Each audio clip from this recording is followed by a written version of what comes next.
Nobody knows how many people lie trapped under the rubble. When two powerful earthquakes hit the southern Turkey and northern Syria on February 6th, thousands of buildings collapsed, burying families as they slept. Rescuers are trying to dig them out before they succumb to injury, thirst, or the biting cold. By February 9th, estimates of the total death toll stood at more than 16,000. The true figure may be far higher.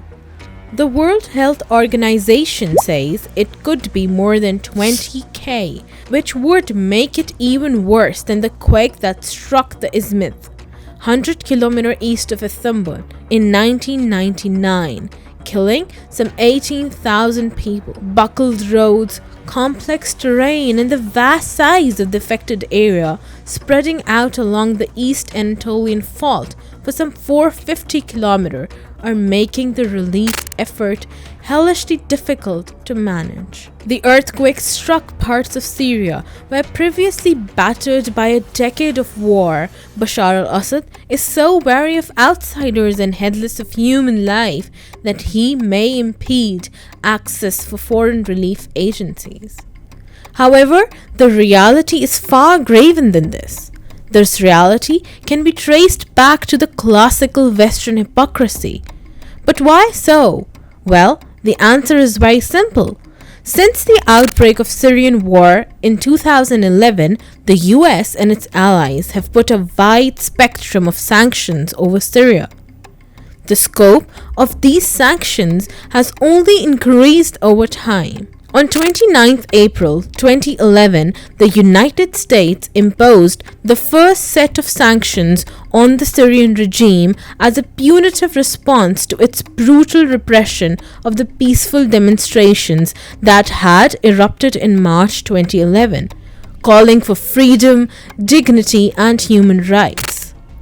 These sanctions froze the assets of top-ranked Syrian officers and imposed travel bans on them. The following month, the EU suspended all cooperation programs and agreements with the Syrian government. In August 2011, the United States imposed additional sanctions, including a ban on all transactions involving Syrian petroleum or petroleum products. So far, the sanctions have failed to change the Syrian regime or modify its behavior. This is because of a lack of a real strategy to ensure that sanctions impact the authoritarian structure in Syria and the regime's extensive experience in coping with the overcoming sanctions. Meanwhile, despite the stated objectives of minimizing harm to the population, many indirects show that sanctions, including the Caesar, are hitting ordinary Syrians the hardest. The devastating earthquakes that hit Turkey and Syria, and the suffering of the two nations that are still struggling to search for survivors as the toll of death is rising by the hour, took the whole world by surprise. In these defining moments and amid this humanitarian catastrophe, it was expected that all political rifts and rivalries would be put aside for a short while at least, mainly because the destructive event has directly affected civilians. The international community, along with its organizations and institutions, should have declared a moment of silence to help facilitate access to basic needs and supplies by all countries impacted by this event in order to help them respond to their citizens' dire need of help. However, this was not the case. Following the earthquake, several Western countries mobilized rapidly to send aid and rescue workers to Turkey, but decided to exclude Syria and neglect it. By only offering condolences and merely expressing readiness to support the affected Syrians, with nothing done on the ground in a clear act of hypocrisy and double standards. US President Joe Biden on Monday said he was deeply saddened and promised his country's assistance after a major 7.8 magnitude earthquake hit Turkey and Syria. "I'm deeply saddened by the loss of life and devastation caused by the earthquake in Turkey and Syria. I have directed my team to continue to closely monitor the situation in coordination with Turkey and provide any and all needed assistance." Biden tweeted, "Our teams are deploying quickly to begin to support Turkish search and rescue efforts and address the needs of those injured and displaced by the earthquake." The statement said Biden has called on US officials to reach out to their Turkish counterparts to coordinate assistance. With regards to Syria, Biden hinted at what he called US-supported humanitarian groups responding to the destruction in Syria, possibly in reference to NGOs operating in areas outside the control of the Syrian state, which perhaps exclude the rest of the country from any such aid, knowing that some of these organizations are infamous for staging false attacks to implicate the Syrian government in crimes it has not committed. What is feared the most is that other Western countries are more likely to follow in US footsteps of depriving Syria of its much-needed aid.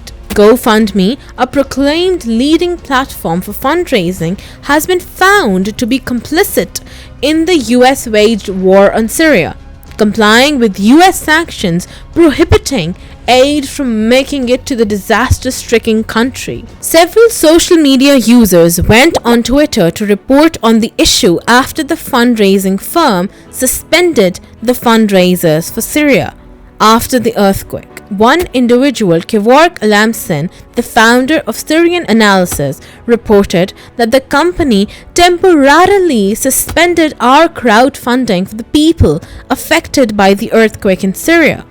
Whether it's private or governmental, whether it's an airplane, whether it's a company, whether it's just for medical supply for Syria, and if they receive any fund from Syria for the service they present or for the goods they send to Syria, or just simply going to Syria and breaking this siege, the United States is coming after these companies and telling them we're going to put you on sanctions, on the list of the sanctions. Therefore, all this talk about that the American sanctions do not affect the humanitarian situation in Syria is completely and utter lie, because the United States comes after fuel companies, comes after medical companies. Another user posted a screenshot of an email they received from GoFundMe saying, "Thank you for your efforts to help those affected by earthquake in Turkey, Syria, and Lebanon. GoFundMe is closely monitoring events in the region, and we are committed to helping people, those in need." The twist, however, came in the following paragraph, in which the email read, "As a US company, we are required to follow our terms of service, payment industry requirements, and applicable laws, including those set by the US Treasury Department, which prohibit the GoFundMe from allowing fundraisers. For this reason, we are writing to let you know that your GoFundMe account has been closed due to sanctions involving an unsupported country," the email concluded. This is a pathetic response among the natural catastrophe. All this calls for the decolonization of policy frameworks of the world.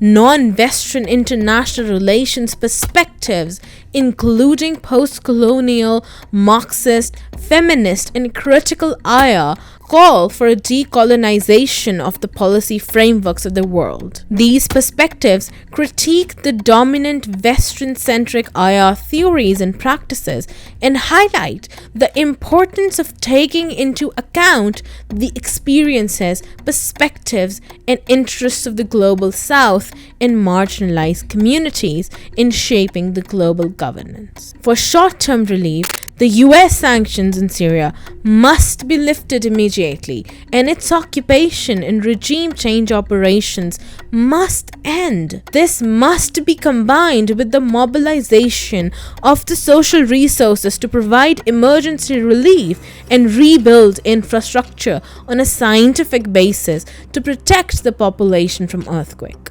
This effort must be paid for with the enormous sums that are spent on war and funneled into bank accounts of the rich. Such a progressive program requires the building of a working class movement against war and against the capitalist system.